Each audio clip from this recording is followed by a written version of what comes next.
The focus is on President Cyril Ramaphosa's affidavit, which details his concerns about arresting Russian President Vladimir Putin.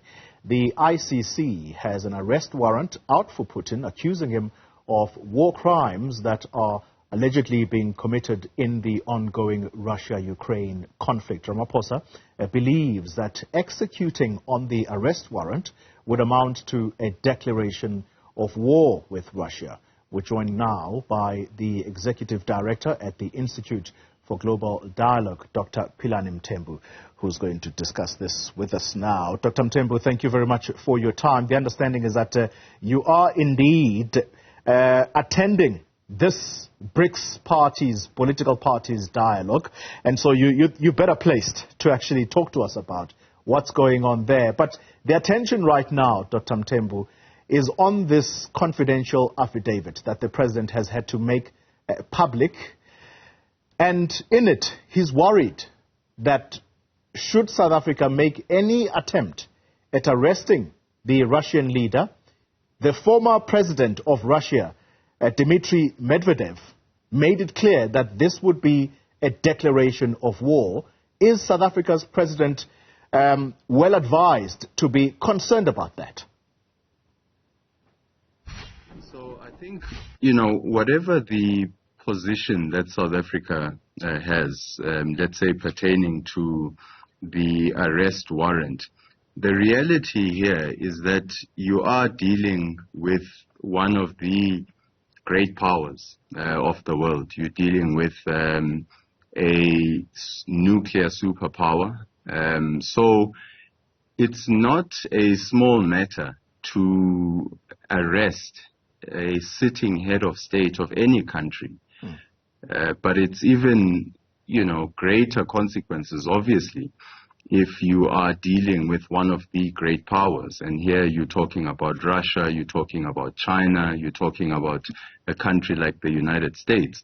I think even the United States itself would think very carefully before it arrested a sitting head of state of a nuclear superpower, because it knows that obviously it would be essentially declaring a war with that country. I think there is no ambiguity there. I think that is just the reality of global politics, irrespective of what your relationship is with Russia or any of the great powers. But if you attempted to arrest their head of state, I think there's very serious consequences that need to be considered. Yeah. We're going to talk, Dr. Mthembu, about the ICC's own actions here, which have put South Africa in this pickle. But let's perhaps deal with what people would think is the easiest solution to this matter. And that is to simply uninvite President Putin. Is that possible in the diplomatic world, given the fact that South Africa, by the way, was the last invitee into this formation? That's if my information, I have it correct. We're the last invitee. Yes, we are the hosts. However, Russia was among the founding countries of the BRICS formation. Is that even possible to uninvite Mr. Putin?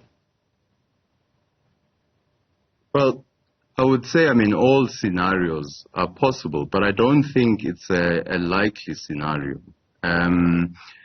They would find a way of engaging and dealing with it. I don't think South Africa would necessarily disinvite the head of state of Russia. The reality is that this is a heads of state summit. So President Putin has to participate in whatever form he participates in. This is a heads of state summit. It's the first of one since the pandemic where they will be meeting physically. And so I think I don't foresee it going to that level where South Africa actually disinvites him, because that would also have an impact in terms of South Africa's own standing within the BRICS countries. But I think also broader, within the global south. So I think South Africa is obviously going to be tested in terms of how it deals with it, but the matter is largely a domestic issue in terms of the legalities of it. And in as much as, we've discussed whether it should go virtual, whether President Putin sends a representative, but the best scenario would be actually physical participation. I mean, you're dealing with the conflict in Ukraine. What better way would there be to deal with issues of peace and security, right, with all of the heads of state of these BRICS countries actually discussing the conflict, discussing its consequences, discussing the various peace proposals that have come from South Africa, that have come from China, that have come also from Brazil. Yeah. But he will participate. It's just a matter of which form he chooses to participate in. You are swaying the conversation, Dr. Mthembu. You're swaying the conversation towards the ICC arrest warrant. Are you suggesting in any way that perhaps this is the time that South Africa has a talk, a heart-to-heart with the ICC to say, pull the arrest warrant, let him come to South Africa so that we can have a face-to-face discussion in amongst other topical issues, but the ongoing war in Ukraine? Do you think that's even feasible? So the issues that South Africa has had with the ICC are not new. South Africa has consistently argued that on certain cases, it should have the ability to actually discuss, to engage physically on matters of peace and security. So if you have a sitting head of state who is involved in some way or form in an ongoing conflict, how else will you actually resolve that conflict if you're not actually engaging with that head of state? So South Africa has made arguments to the ICC, and this has been quite consistent in the past, that there should be provisions that allow a country like South Africa that is quite active in negotiation, in mediation, to actually engage and invite into South Africa leaders of countries that are actually currently involved in conflict. So I do think that is a scenario that South Africa has to explore very seriously, because there's not many countries that have the access at the moment, to the various heads of state, Zelensky, and also to President Putin.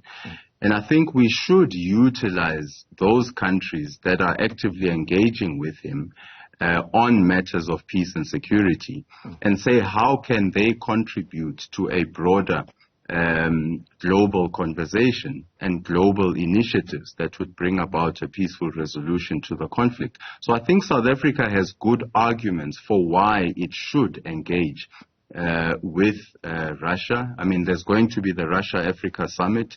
President Ramaphosa will be in attendance, and that's taking place next week. So I think South Africa does have solid arguments. It is just that domestically, it has probably entangled itself unnecessarily in the way in which it domesticated the Rome Statute. So the issue is to do with that domestication of the Rome Statute. But again, the discussion perhaps does center around the ICC, because there are these ongoing complaints about it pursuing matters in a non-biased fashion. And who's to say that they are likely to listen to South Africa with a favorable ear, if there is such a thing, given what is at stake? I mean, look at the grain deal right now that is completely compromised, and many of the countries that are going to be affected are indeed on the continent of Africa. Is the ICC amenable to these discussions if it is already being accused of cherry picking as to who it prosecutes? Well, the ICC has to be if it wants to remain relevant. The reality is that many of the issues that have been put to the ICC over the years, I mean, South Africa was on the verge of pulling out of the ICC. It then decided to not and to continue pushing for reforms within. And I think if the ICC is to remain relevant going forward and is to avoid it being perceived to be a tool used by powerful countries, at times countries that are not even members of the ICC, it's going to have to, take a very serious look at some of the complaints that have been coming from countries like South Africa. It needs to take a longer-term perspective. If it wants to just pursue short-term sort of benefits, but to the detriment of its longevity as a respected international institution, then it's going to have to take serious decisions. Otherwise, it risks countries like South Africa, actually, essentially moving towards actually pulling out and looking at it as though it is not willing to reform its practices. The reality is that the largest membership of the ICC is African, and South Africa played a key role in ensuring that many African countries actually joined the ICC. So if it lost a country like South Africa, I think it has a serious ramifications on the relevance of the ICC in the long term. Dr. Mthembu, you make very, very valid points. The final question, though, yes, South Africa has a problem right now, and that is that President Putin seems insistent on coming to South Africa physically. There is a view that this would be an image booster for him to come to South Africa, almost to show those that he is in conflict with and those that are supporting Ukraine that you can't do anything to me. I can choose to go where I want. So that's in the context that I'm saying that this would be an image booster for him. But at the same time, South Africa has got to keep in mind that it is dealing with someone who is alleged to be a warlord. Why do I say that? I don't think there is anyone who doubts now that the Wagner group or Wagner is indeed or was indeed doing Russia's bid in the Ukraine. And we have heard the allegations of this group and what it allegedly does on the continent of Africa. So why should African leaders stand in solidarity with someone like that? So African leaders don't necessarily stand in solidarity with the individual, as in the head of state of Russia, President Putin. They don't necessarily stand in solidarity with Russia. What African leaders are saying is they don't want to be forced to choose between Russia and the West. And what they are saying is they want to define their own path towards dialogue because they feel the effects of the conflict. And generally speaking, they have principles in terms of the peaceful resolution of conflicts. So it is a matter of maintaining Africa's strategic autonomy in a changing international order where we can have the policy space to define our own path and not necessarily be forced to stand with any of the parties that, to the conflict. I think African leaders have been clear in terms of even those that have condemned President Putin and condemned Russia and voted with the Western, declarations at the UN. Even those stand with a peaceful resolution to this conflict. Dr. Philani Mthembu, thank you very much for an insightful discussion indeed. Thank you very much. Really appreciate your time.